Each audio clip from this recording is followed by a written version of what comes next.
Graças a Deus, ao Senhor, toda a glória em nome de Jesus. Mas eu quero pensar com a igreja hoje estratégias que levam famílias à vitória. Estamos no mês da família, vamos pensar sobre esse tema. Josué capítulo 5, verso 1. A palavra do Senhor diz: sucedeu que ouvindo todos os reis dos amorreus que habitavam deste lado do Jordão ao ocidente, e todos os reis dos cananeus que estavam ao pé do mar, que o Senhor tinha secado as águas do Jordão de diante dos olhos de Israel, até que passamos, desmaiou-se-lhes o coração, e não houve mais alento neles, por causa dos filhos de Israel. Sabemos, amados irmãos, e claro, você já ouviu isso muitas e inúmeras vezes, isso aqui, mas a palavra, ela sim, ela é um memorial, ela vem para nos trazer a memória de tudo aquilo que aconteceu, por isso que são registros de todas as passagens, de todas as situações do que aconteceu. Então, a gente sempre tem que estar relembrando, trazendo à memória aquilo que o Senhor fez. E a palavra, ela é clara, quando ela diz que aquilo que tudo Deus criou, e disse que isso era muito bom. Ele criou coisas boas, certamente. Para quem são essas coisas boas que Ele criou? Para aqueles que Ele entregou todas essas coisas, que é o homem. Ele criou coisas boas porque Ele quer nos abençoar com coisas boas. E isso é bom. Você fica feliz por isso? Amém? Que bom que você gosta de coisas boas, porque o Pai tem coisas boas para cada um de nós. Mas a palavra de Deus também, ela nos diz que em tudo aquilo que Ele nos tem, como um bom Pai que é, Ele nos agracia, Ele nos favorece, porém, contudo, Ele tem meios e maneira de agir. E a palavra do Senhor registrada, Isaías 1,19, Ele diz: se vocês estiverem dispostos a obedecer, comerão os melhores frutos dessa terra. Ou seja, sempre está falando de coisas boas. Mas o problema nunca está em Deus. O problema está em quem? O problema está em quem? O problema está em quem?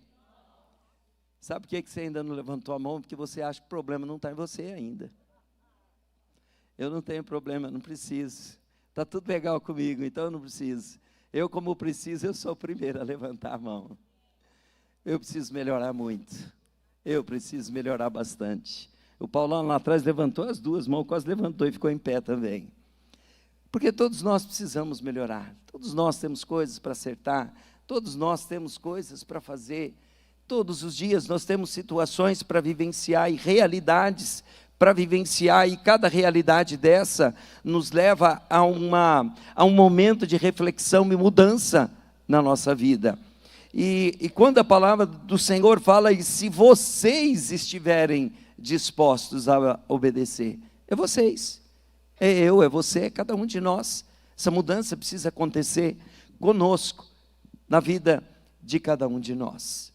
Quando o povo de Israel, só para a gente voltar aqui e entender a realidade do texto, quando o povo de Israel, agora ele está para tomar a terra prometida, a terra de Canaã, a terra que mana leite e mel, Josué agora está no comando. E eles agora olham, e eles têm diante deles um grande desafio, que era o Rio Jordão. E se você procurar pela história, você vai ver, hoje ele é um rio bastante pequeno, ele não é grande. Ele é muito denso, porque a sua água tem muita argila, por isso que quando você olha, você vê uma água escura, ela não é uma água transparente, é por causa do teor de argila que tem muito barro, muita argila. Mas naquele tempo ele era um rio extremamente caudaloso, extremamente largo, e os moradores de Canaã, eles olhavam para aquele rio, e aquele rio dava segurança para eles. Eles olhavam e diziam: está chegando um povo muito grande aí, que está querendo invadir a nossa terra, porém, nós temos algo que nos protege. Nós temos algo que nós confiamos, nós temos algo que é um obstáculo natural e que está a nosso favor. Nós temos um grande rio. Como que esse povo com mulheres, com crianças, com velhos, com pessoas de toda a faixa etária. Como que eles vão atravessar esse grande rio? Não tem ponte, não dá para construir, não tem como. Ou seja, aquele lugar, existia naquele povo uma expectativa que dizia: bom, nós estamos seguros, eles não vão entrar aqui. É interessante pensar, irmãos, algo muito interessante, algo que me chamou a atenção, algo parece muito simples, mas ele faz toda a diferença. Aquele povo que estava se dirigindo para aquele lugar, para tomar aquela terra, eles não estavam ali apenas como conquistadores, não estavam ali como um povo guerreiro, eles não estavam ali apenas como alguém que disseram: nós queremos um espaço, nós queremos uma terra. Eles estavam ali como uma família. O povo de Israel, quando entra ali, ele diz, eles estavam com uma família. O capítulo 5, o final do verso 5, ele veio dizer que aquele povo temeu por causa dos filhos de Israel. Demonstra que existia uma unidade entre eles. Eles estavam ali porque eles eram descendentes de uma família. Existia toda uma geração, gerações e gerações que eram provenientes de Abraão, o amigo de Deus. Tinha uma família unida, coesa, uma família que tinha um propósito. O nosso Deus prometeu ao nosso pai Abraão que nos daria essa terra. Então nós estamos aqui como uma família para conquistar aquilo que o Senhor nos entregou. Quando a gente entender essa mentalidade, que é como família que nós vencemos os maiores obstáculos da nossa vida, a gente vai viver, a gente vai entender e vai compreender que a nossa vida vai se tornar um pouquinho mais leve. Porque a gente sempre quer levar tudo do braço, a gente sempre quer pensar muito no eu, pensar muito em mim, e a gente se esquece que nós fazemos parte de uma família, e essa família precisa ser estruturada, essa família precisa ser fortalecida, essa família precisa estar com um propósito definido em sua vida, e aquela família tinha um alvo. Nós estamos aqui para conquistar essa terra para a nossa família. Isso é tremendo, irmãos. Isso é tão verdadeiro que quando eles vão ocupar a terra, eles se dividem nas tribos, que eram as famílias. Sempre o pensamento da família, não num povo guerreiro, não uma nação diversificada. O Brasil é uma nação extremamente diversificada no que diz respeito a raças e povos. Temos aqui pessoas de muitos lugares e muitas nações, mas aqueles não, eles eram descendentes de uma única família. Em 1 Samuel capítulo 4, vai dar respeito ao momento onde os filisteus, eles guerreiam com Israel, e eles ganham essa guerra. Sacerdote Eli é que estava como sacerdote naquele tempo, e eles vão para a guerra.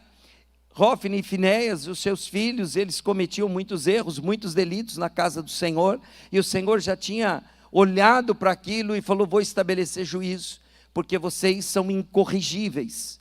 Essa família é uma família sacerdotal, mas é uma família que não está alinhada ao meu propósito, não é uma família que anda em obediência. Até as famílias sacerdotais precisam entender que tem propósitos que ela precisa atingir como família.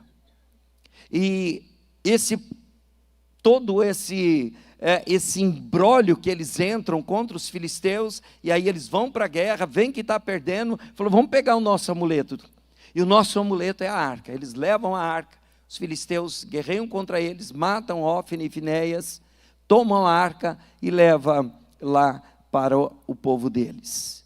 O que é interessante em pensar também em duas situações.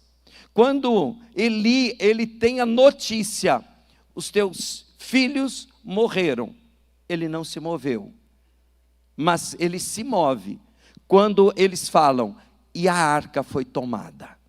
Quando a arca é tomada, quando ele tem a notícia que a arca é tomada, ele tomba para trás, cai da cadeira, quebra o pescoço e morre.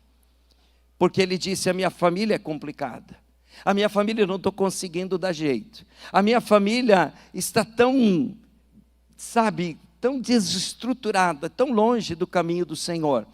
Mas tem uma esperança, porque a arca está no nosso meio.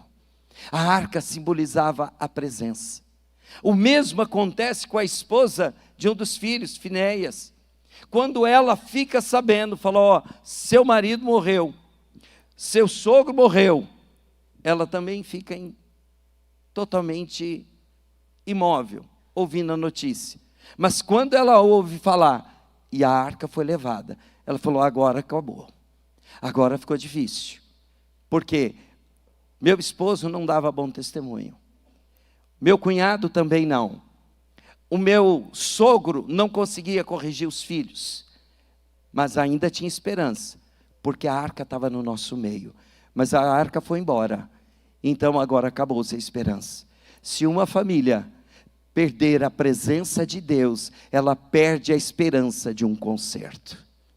Uma família pode passar por muitas lutas, muitos desafios, muitas situações, mas a presença de Deus não pode abandonar essa família, porque enquanto existir a presença de Deus nessa família, há esperança para a salvação, há esperança para a restauração, há esperança para a mudança, há esperança de que Deus mude a sua história, mude a vida e transforme aquele quadro de derrota, de depressão, de lutas, em um quadro de uma família vitoriosa. Porque a presença do Senhor não pode faltar em uma família. Em sua graça bendita, o Senhor, Ele é tão misericordioso. Eu estou soltando assuntos meio aleatórios, não sei se você já percebeu, mas daqui a pouco a gente fecha. Vai seguindo. E daqui a pouco a gente junta os elos da corrente aí. Presta atenção. Então, em Josué capítulo 5, verso 12, a palavra do Senhor vai dizer algo tremendo também. No dia imediato, depois que comeram do fruto da terra, cessou o maná, e não o tiveram mais os filhos de Israel, mas naquele ano, comeram das novidades da terra de Canaã. Você prestou atenção? Ele sempre existe algo, um adjetivo para apresentar. Deus criou e viu todas as coisas que eram boas. Te darei os melhores frutos da terra. Agora ele diz: te darei, vocês comeram a novidade da terra. Percebe, irmãos, que Ele tem sempre o melhor para cada um de nós, para suas famílias, para o seu povo. E aqui é interessante que quando Deus tem um projeto e um propósito na sua família, você pode comer maná por muito tempo.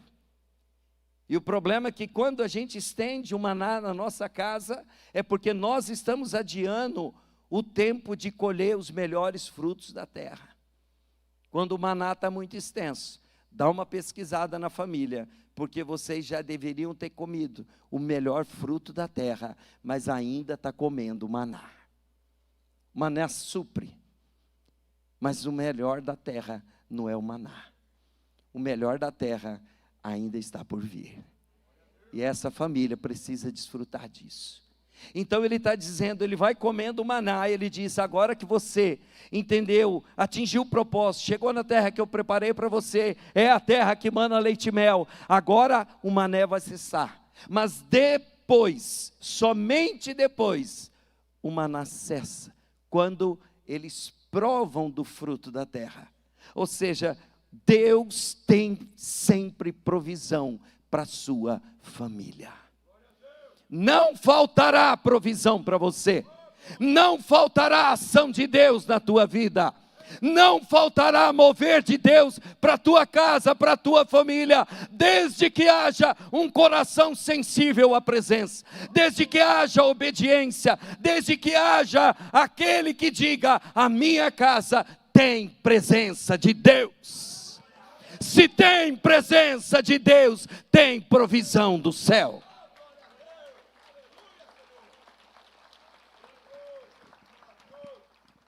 O capítulo 5, versos 14 e 15, na sequência do texto, ele vai dizer o seguinte: quando Josué, ele olha um homem, e no 14 ele diz, e pergunta a esse homem: quem é você?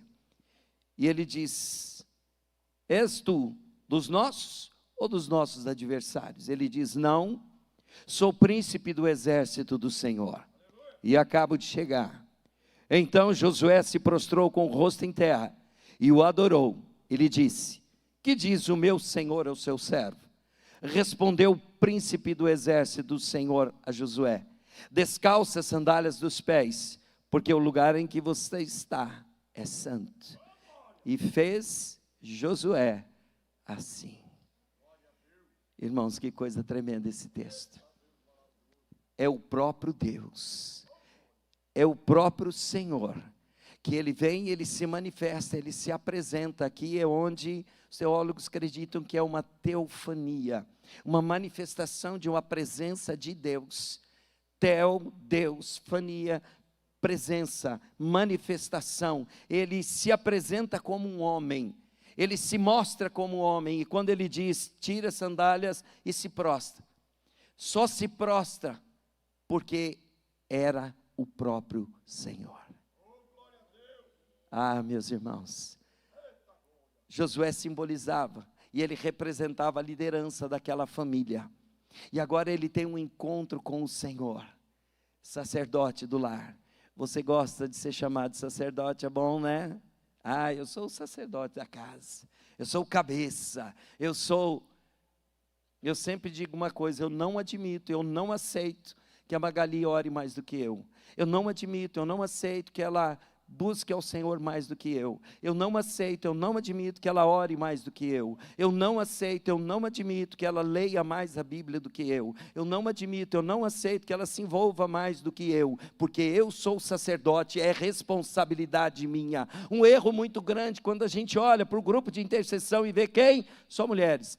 Cadê os homens? Cadê os varões? Onde vocês estão? Por que é só a mulher que tem que orar? Onde você viu isso? Onde está isso na Bíblia? O homem luta as suas guerras na batalha espiritual. É você que tinha que se levantar. É você que tem que se posicionar. Você é o sacerdote? É você que tem que... Aí você terceiriza para quem? Até para a mulher. O que é as leituras da Bíblia? Não, isso é coisa de mulher. Não, isso é coisa tua. Isso é coisa tua.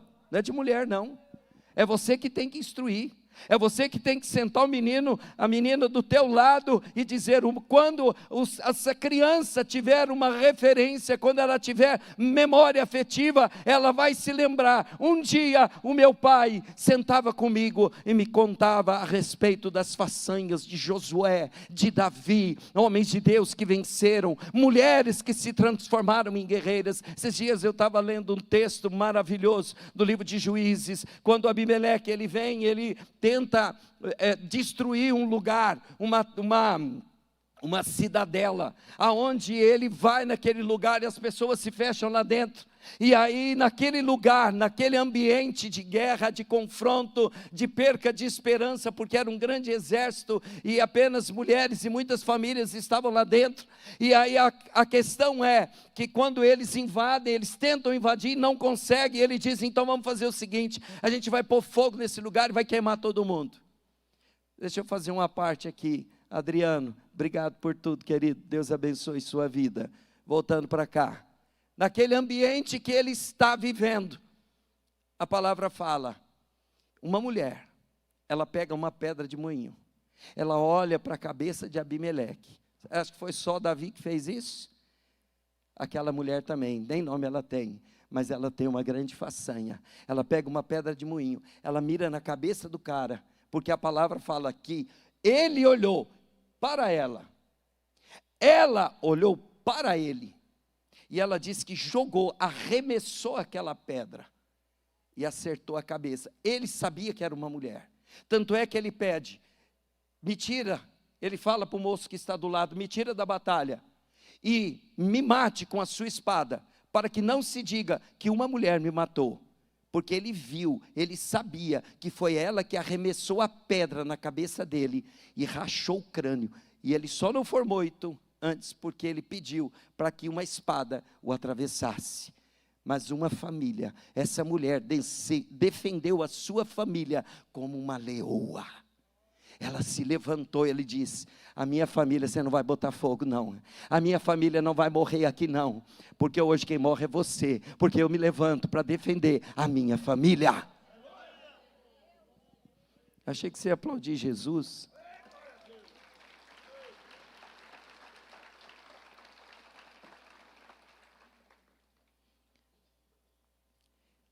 O que é tremendo, irmãos, quando nós olhamos também Josué capítulo 6, meu Deus, tanta coisa.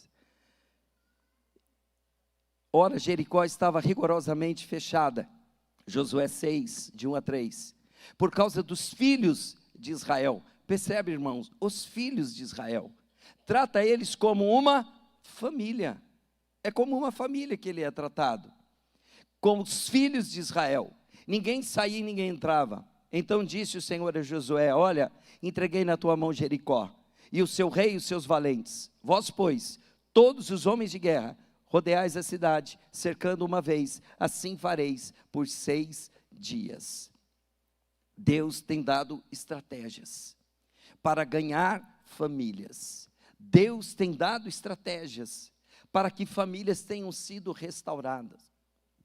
Deus tem os propósitos, mas nós precisamos buscar em Deus as suas estratégias para vencer, para conquistar a sua família. É o tempo de você olhar para a sua casa, para a sua família e dizer: Senhor, qual é a estratégia para ganhar esse menino para Jesus, para ganhar essa menina para Jesus, para ganhar a minha parentela, os meus cunhados, os meus parentes, todos para Jesus. Nós precisamos buscar no Senhor, para que cada um possa viver e receber instruções do Senhor, para que a gente não fique, sabe, lutando, sem ter as conquistas que nós precisamos. É na estratégia.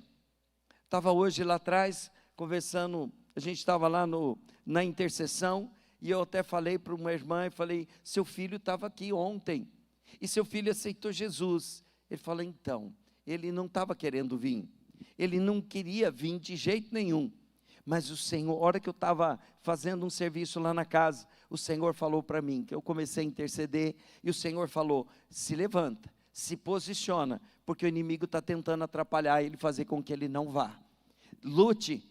E ela começou a orar, e ela começou a orar, porque ele já tinha dito que não ia. E aí daqui a pouco ela vem, o menino passa um tempo, o filho vem e fala para ela: Deus falou comigo que não é para mim desistir de ir, porque é obra do inimigo. Eu falei: olha que tremendo. Falou com a mãe, depois falou com ele próprio, e ele estava aqui, entregou sua vida a Jesus ontem. É Deus que peleja pela tua família, é o Senhor que peleja pela tua família, mas nós precisamos dessas estratégias de conquista. Alguns princípios precisam ser aplicados na nossa vida, e a nossa vida, na nossa família, para que a gente possa vencer esses desafios que nós temos. E eu peço aos irmãos líderes de células que foquem mais, se atenham mais desse ponto em diante, de que uma família de Deus precisa para vencer. Nós temos princípios, irmãos, eu sempre falo muito sobre princípios, porque eu creio muito sobre princípio. Oração, jejum, tudo tem que ser, tudo faz parte. O problema é que a gente acha que a gente vai orar e vai jejuar, e o princípio que está quebrado vai ser restaurado. Não vai, não vai. Você precisa restaurar o princípio. A oração, ela vai te mostrar a estratégia. Tem princípio que precisa ser restaurado. Princípios precisam ser obedecidos. E às vezes a gente esquece disso, no meio da nossa família. Família precisa, em primeiro lugar, precisa entender. Ela precisa compreender. Ela precisa ter um norte.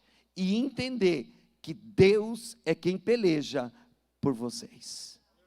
É Deus quem peleja pela minha família. Porque é assim, a gente quer, sabe, quer agir, quer fazer, quer falar, porque esse menino, porque essa menina, porque não sei o quê, e briga. Irmãos, misericórdia, tem casa de crente aí que dá vergonha passar.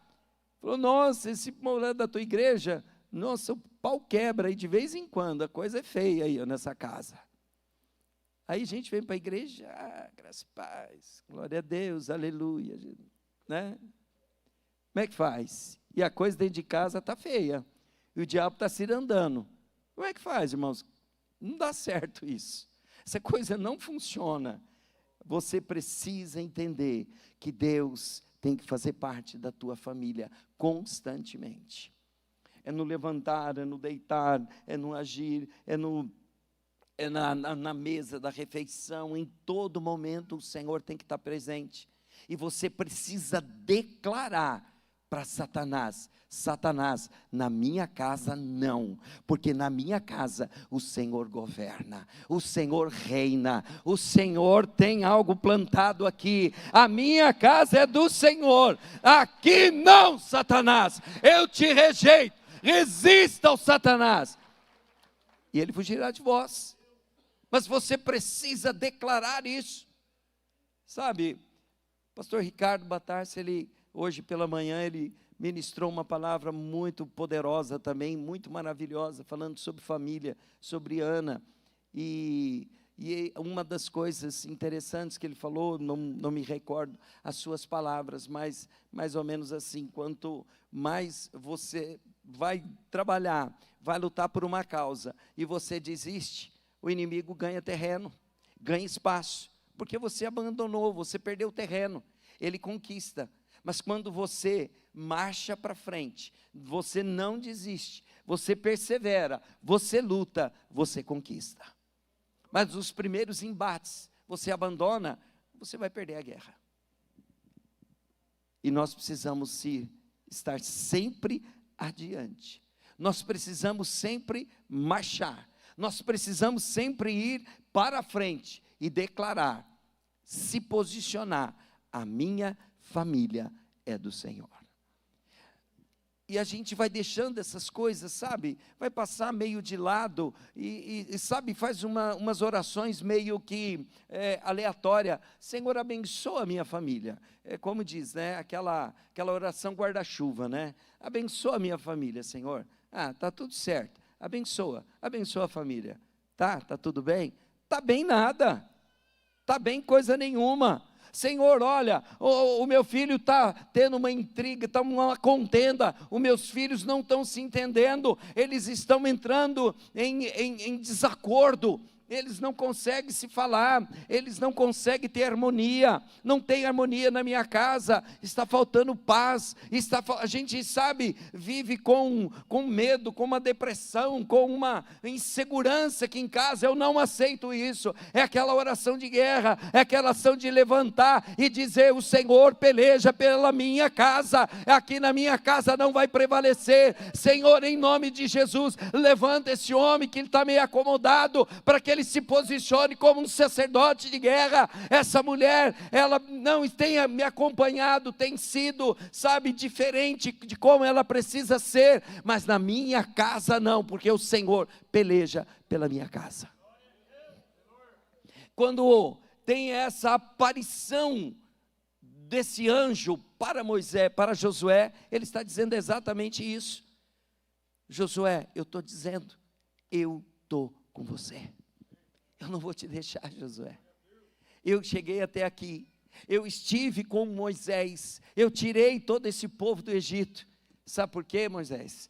Sabe por quê, Josué? Porque agora, você que é a nova liderança, você vai seguir como o sacerdote dessa família, a família mesma, é a minha família, eu vou continuar pelejando por ela, então é uma família, então você precisa pelejar, por essa visão, a visão da família. Uma família precisa de unidade. Uma família precisa ter unidade. Irmãos, a gente vê o poder da unidade que tem em tantos lugares por aí. Agora nós estamos partindo aí para um período eleitoral, né, um ano eleitoral, e você vê as famosas alianças políticas sendo formadas. Partidos políticos que historicamente até eram um contra o outro, se unem politicamente numa aliança para quê? Para conquistar. E assim em tantos lugares, povos, nações, você vê aí a questão da guerra, um apoiando o outro, eles se unem com um objetivo em comum, porque eles sabem e eles entendem o poder da unidade. E às vezes a gente tem uma família totalmente desunida, cada um para um lado, cada um pensa uma coisa, o outro pensa outra, e a gente precisa ter essa unidade. Mateus capítulo 12, verso 25, a palavra do Senhor, vocês conhecem bem o texto. Jesus, por exemplo, porém conhecendo-lhes os pensamentos, disse: todo reino dividido contra si mesmo ficará deserto, toda cidade ou casa contra si mesma não subsistirá. Por que ele está falando de casa? Porque ele está falando das famílias. Nem um reino, nem uma família sem unidade prevalecerá. Sabe, pastor, eu ouço falar até por aí que tem igrejas por aí, algumas igrejas por aí, que tem assim, até distritos que pelejam um com o outro, numas disputas, que a gente ouve falar essas coisas por aí, sabe? Umas disputas, não, vem para cá, vai para lá, porque aqui é assim, porque... Mas é por aí, irmãos, tá? Unidade, irmãos. Nós precisamos de ter unidade. O corpo é um. Se a gente começar com essa história, essas igrejas que começam com a história, puxa para lá, puxa para cá, você já está em divisão. Você não percebe que você está em divisão? Você não percebe que, não, vem para cá porque o meu grupo é maior, vem para cá porque o meu grupo é mais legal, vem para cá porque dentro da igreja, o que é isso? Aonde isso? Toda casa dividida não prevalecerá, e toda igreja dividida também não prevalecerá. A igreja precisa ter coesão, ela tem que ter unidade, ela tem que olhar o propósito maior. Quando eu olho aquele grupo de homens, irmãos, aquele grupo que está aqui, que a gente tem formado dos homens, é grupo de quê? Alguém fala em tribo, em distrito, em área, não fala nada, porque o objetivo é o reino. O objetivo é o reino. Não tem outro objetivo maior, porque senão já começa a divisão aqui. Aonde está isso? Aonde nós vamos chegar? Qual o objetivo? O objetivo é alcançar os perdidos que estão lá fora, trazer para cá, transformar, capacitar e enviar para ganhar outros. Essa é a visão dessa família. Essa é a visão que tem que ser mantida. Essa é a visão que precisa existir. Coesão, unidade, amor. É uma família só. Por isso, quando você olhar alguma coisa, mas é porque é a área tal. Não, é a tua família. É a tua família. É a mesma igreja. Não, porque é o grupo tal. Não, é a igreja. Não, mas é porque é o evento do grupo. Irmãos, pode existir a questão da organização. Por questões de organização, você tem uma estrutura que é montada, mas a família é uma só. Entende isso? Compreende isso? Amém? Ficou claro ou eu preciso escrever? Eu preciso desenhar? Não precisa, né? Irmãos, é tão maravilhoso a gente viver em unidade. Como é precioso, como diz o Salmo 133, como é precioso. E a palavra fala, ali o Senhor ordena a bênção. É na unidade. Mas, irmãos, isso é a igreja que a gente ouve falar por aí, tá? Fique em paz. Glória a Jesus. Uma família, para vencer, precisa ter obediência. Em toda casa existe uma hierarquia, existem funções delegadas, existem obediências a regras estabelecidas naquela casa. E essa casa precisa ter obediência, precisa se estabelecer isso. Uma casa sem obediência, sem a observância de algumas regras, fica difícil. A obediência faz parte. Não adianta, você vem aqui na igreja, serve maravilhosamente, vem, faz um trabalho aí com os jovens, serve, né? Serve maravilhosamente, em obediência, pastor Eliezer, pastora Flávia, Letícia, mas na sua casa você não obedece os seus pais. Você está entrando em contradição. Por que isso? Porque aqui você obedece, mas na sua casa não. Como pode isso? Você obedece, às vezes, na sua casa, mas talvez não obedece aqui? Quer impor? Por que isso?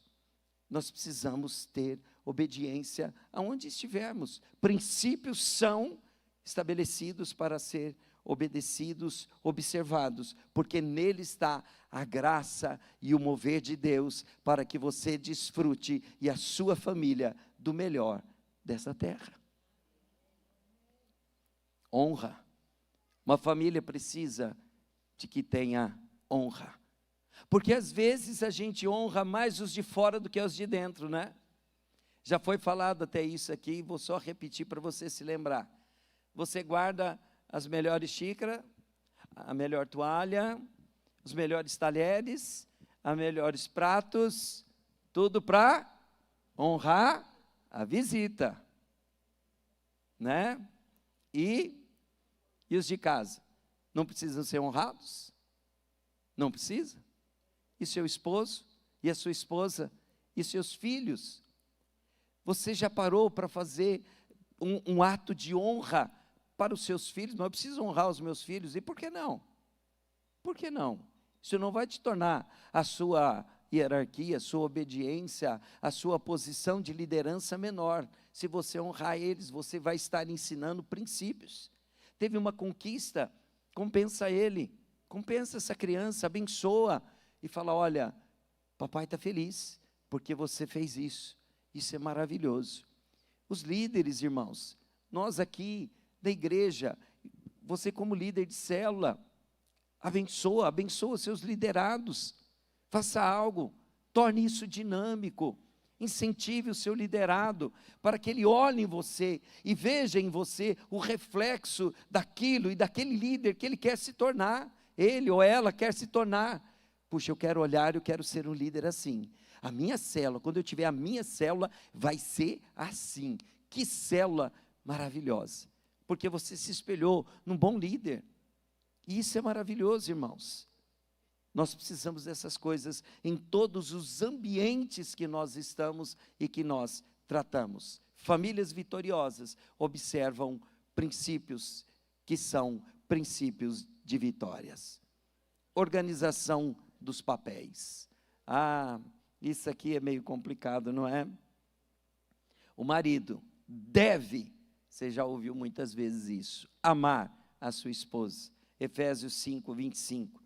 E quando ama, ele faz o quê? Ele respeita, ele honra, ele faz tudo, porque ele ama. E a quem ama, o objeto, o alvo daquele que é o amor, ele é tratado com carinho, com amor, e ele é tratado com honra. Isso é maravilhoso demais. A mulher deve ser submissa, é o que está na palavra. Mas aqui, irmãos, é uma coisa tremenda.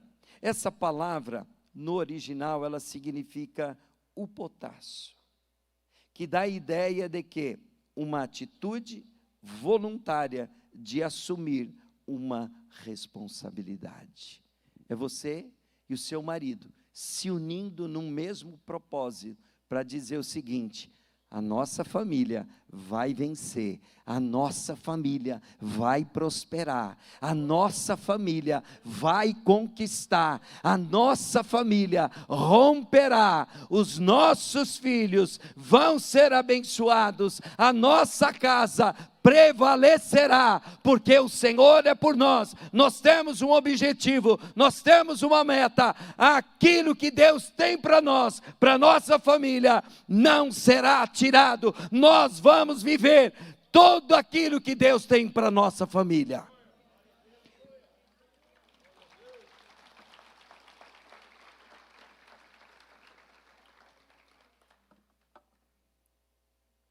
Então nós precisamos entender isso, porque muito já foi falado sobre essa questão, mas ainda carece de um entendimento.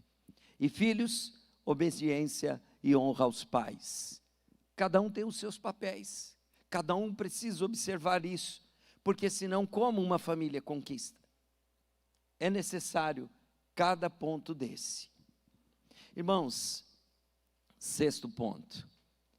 Quando a gente pensa, e nós vivenciamos esse tempo, a guerra invisível, a pastora Tânia, Tereza teve aí, e foi algo muito especial.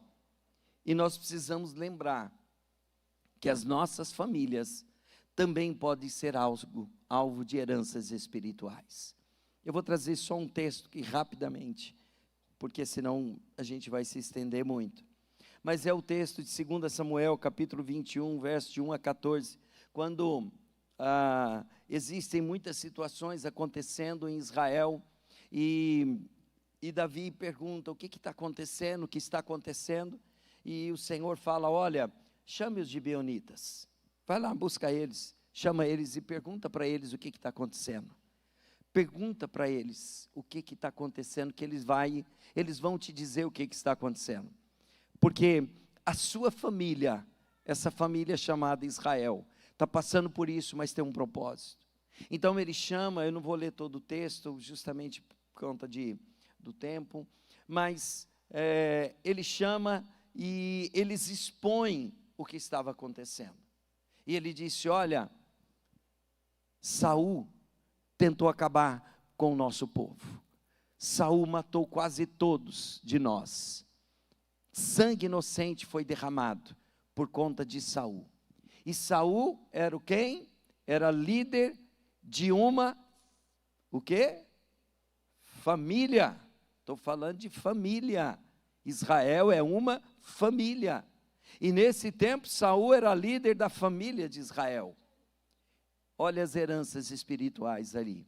Então agora é Davi que está liderando essa família. E o que ele diz? Olha o que Saul fez lá atrás.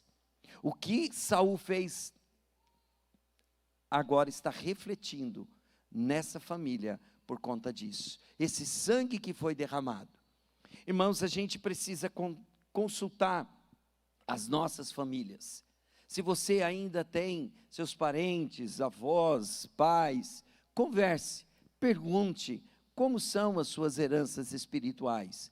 De onde vieram os seus parentes, de onde vieram seus pais, qual era a herança espirituais que eles têm, o que eles praticavam, o que eles serviam, o que eles faziam, as suas dedicações, a sua oferta, como eles conduziam a sua vida espiritual. E talvez você vai se assustar de coisas que você vai ouvir. E talvez você não ouça ali imediatamente, porque a memória talvez não é possível a pessoa lembrar, mas talvez os seus antepassados possam ter trazido situações que hoje trazem problemas e trazem muitos danos à sua família. Então considerem também as suas heranças espirituais como uma estratégia que você precisa vencer na sua família. Mês de julho teremos o Elite, então que você possa se programar. Participe, não fique de fora, participe porque é algo transformador para a vida das famílias. Pense no Elite como uma estratégia de Deus para mudar a história da sua família. E Deus vai agir, e Deus vai mover. Outro ponto, se comprometa com o sucesso de todos os integrantes da família. Que Deus tenha misericórdia daquilo que eu tenho para falar agora. Irmãos, esse ponto aqui, ele é muito relevante porque a gente vê situações constantemente no dia a dia das famílias. No livro de Josué, capítulo 22, o verso de número 4, ele diz: agora que o Senhor, o seu Deus, já concedeu descanso aos seus irmãos israelitas, como tinha prometido, voltem para casa, para a terra que Moisés, servo do Senhor, lhes deu do outro lado do Jordão. Eles estão agora para atravessar o Jordão. Do lado de cá do Jordão, ao oriente, ao leste do Jordão, então a tribo de Ruben, a tribo de Gade e a meia tribo de Manassés, eles olharam para aquilo, viram aquelas terras e disseram: para nós aqui está bom, nós vamos ficar desse lado do rio, nós não queremos atravessar o rio e conquistar o lado de lá. Foi muito bom, bacana, obrigado, Deus nos trouxe até aqui, então agora está tudo certo, a gente vai ficar do lado de cá. Josué olha para eles e diz o seguinte: de maneira nenhuma. Vocês vieram até aqui como uma única família. Vocês já se estabeleceram no seu espaço, mas os seus irmãos ainda não. Os seus irmãos têm toda uma terra para conquistar do lado de lá. Vocês deixam as suas famílias, deixem tudo aqui, e os homens preparados para a batalha, vocês vão pelejar pelos seus irmãos. Quando os seus irmãos estiverem estabelecidos, então vocês voltarão para a porção que o Senhor vos concedeu. O que eles fazem? Assim é essa palavra. Eles vão do outro lado do Jordão, eles conquistam, eles lutam. Irmãos, já estava tudo certo, a terra deles estava do outro lado, as famílias deles já estavam seguras, mas eles estavam guerreando, colocando a sua vida em risco. Por quê? Porque os seus irmãos ainda não tinham conquistado a sua porção. E ele diz: enquanto os nossos irmãos não conquistar, nós não iremos embora. Quando eles conquistam, Josué agora diz: vocês honraram a sua palavra, e agora vocês podem então voltar em paz, vocês estão liberados da palavra que vocês empenharam. Pais ficam velhos, e filhos, 3, 4 filhos, às vezes é um só que cuida, porque ele diz: agora esse velho está aí, nem faz parte mais da minha família, porque eu tenho a minha família, porque eu tenho que se preocupar com ele, com ela, e abandonam. Isso é um princípio que você destruiu, e pode colher frutos amargos daquilo que você plantou. Conquiste, é a sua família, atravesse o Jordão, vai junto com eles, conquiste junto, vença junto, e o Senhor te honrará, e toda a sua descendência frutificará. Muitos deram as costas para as famílias dos seus pais, esqueceram de promessas, abandonaram os seus pais, abandonaram os seus irmãos, deixaram para trás e falou: essa família não é mais minha família, eu constituí a minha família, agora essa família aí pode ficar para depois. E coloca em segundo, terceiro, quarto plano. Eu não sei se eu já contei esse testemunho aqui, mas é bem rápido. Um pastor, irmãos, com uma igreja que começou a crescer e a prosperar e a frutificar bastante, e começou a ganhar gente, começou a ganhar e tal, uma benção.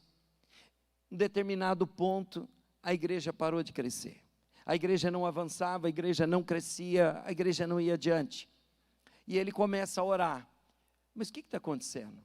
A gente está o mesmo ritmo, o mesmo trabalho, as pessoas não estão vindo, sabe, as coisas não estão acontecendo, o que é? E ele vai para a oração, ele ora, ele clama, ele busca, e o Senhor fala com ele: fala com o teu pai. Ele falou: fala com meu pai? Mas meu pai, a gente tem, sabe, meu Deus, meu pai é meu amigão, a gente tem um relacionamento tão bom. E ele continua a orar, porque ele entendeu que aquela palavra não era para ele. E ele continua a orar, e a palavra vem de novo: fala com o teu pai. Por 3 vezes é que isso acontece. Ele falou, bom, vou ter que conversar com meu pai. Ele pega um dia, um domingo, chama o seu pai e falou, vem em casa, vamos almoçar. E ele chama o pai dele para almoçar, e ele senta, almoça, eles comem, tudo certinho. Depois do almoço, eles sentam lá numa varanda, vão bater papo. E ele pega e fala para o pai dele, pai, tem algum problema com a gente? E ele diz, não, meu filho, nenhum, acha, imagina, você é um filho maravilhoso e tal. Ah, tudo bem. E eles continuam a conversar, e ele pergunta de novo, pai, tem algum problema entre nós? Nós temos alguma situação? Tem alguma pendência? Não, meu filho, imagina, você é um filho maravilhoso e tal e tal. E ele vai indo, vai insistindo com o pai dele algumas vezes, até que o pai dele para, olha para ele e diz, você quer saber mesmo? Aí ele já percebeu que tinha alguma coisa. Falou, eu quero. Ele disse, tá bom. Então você quer saber? Falou, quero. Eu tenho uma mágoa no meu coração por causa de você. Falou, mas por quê, pai?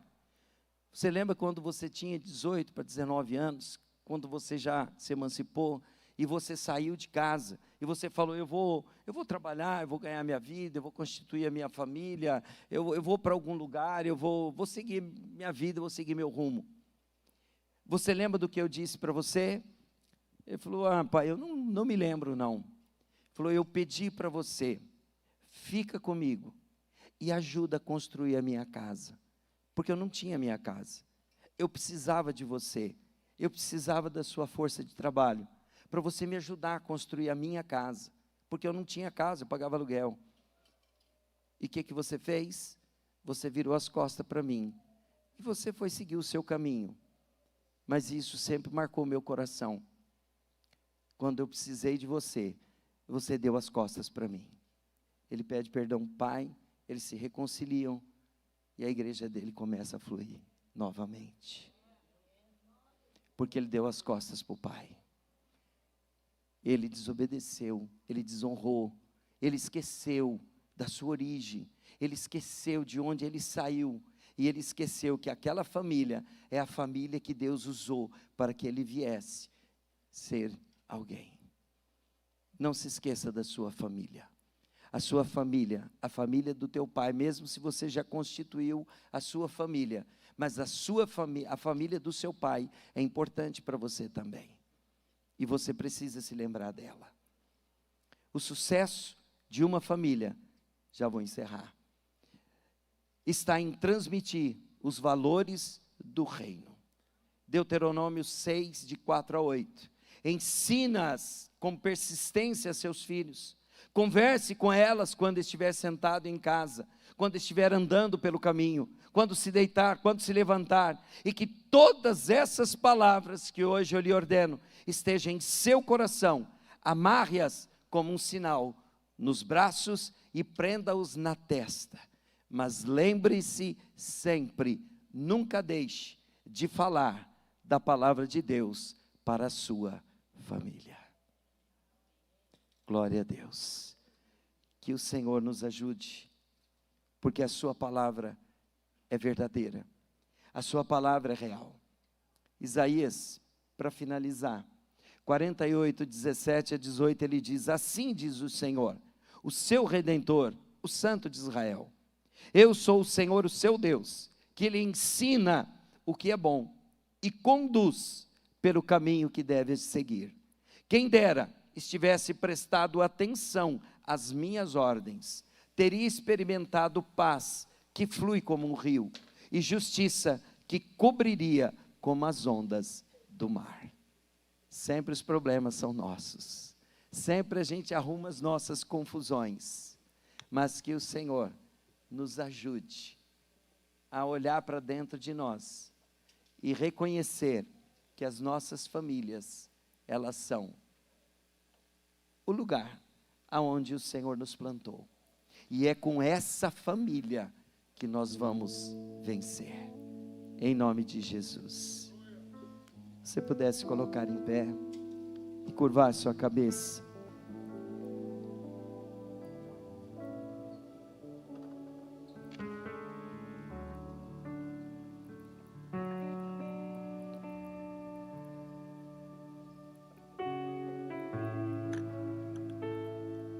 Pai, a tua palavra foi apresentada, a tua palavra foi exposta nessa noite, e que teu Espírito agora possa conduzir essa palavra aos corações, e que cada coração que está aqui venha a ser tocado pela tua palavra.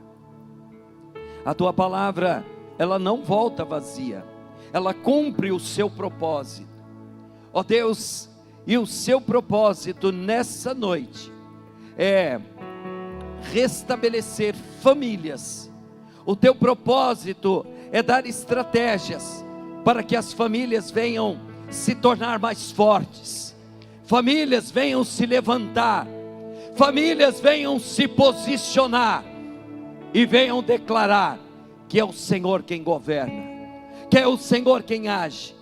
Mesmo tendo famílias que não são perfeitas, porque as nossas famílias não são, porque nós não somos perfeitos, mas nós queremos declarar, Senhor, que nessa noite o nosso coração venha se render e venha se inclinar àquilo que o Senhor tem para cada um de nós, e que as nossas famílias venham ser tocadas, realinhadas, reorganizadas, ó Deus, e que cada família seja um pequeno exército para se levantar e declarar que nesta cidade, na cidade de Jales, existem grandes exércitos, formados por grandes famílias, que não abrem mão do Senhor, famílias que se levantam para dizer: eu e minha casa servimos ao Senhor, eu e minha casa nos posicionamos para ser famílias que glorificam o teu nome, em tempos de luta, em tempos de aflição, mas que vamos vencer e usufruir de tudo aquilo que o Senhor tem para cada um de nós. Com a sua cabeça curvada ainda, se você está aqui e o Senhor falou de alguma maneira ao seu coração, e você se lembrou, se trouxe à memória algumas situações da sua família, e que em algum momento você viu, e que é necessário fazer um conserto, e você dizer: Senhor, a minha família não é melhor, mas ela é a minha família, e com essa família eu vou lutar e eu vou vencer. Se você está aqui nessa noite e gostaria que nós fizéssemos essa oração por você especificamente, venha para cá e nós vamos orar com você, apresentar a tua família, abençoar a tua casa e dizer: Deus, essa família está guardada em ti, essa família está se posicionando diante do Senhor, essa família está declarando que ela quer ser guardada, direcionada, guiada pelo Senhor.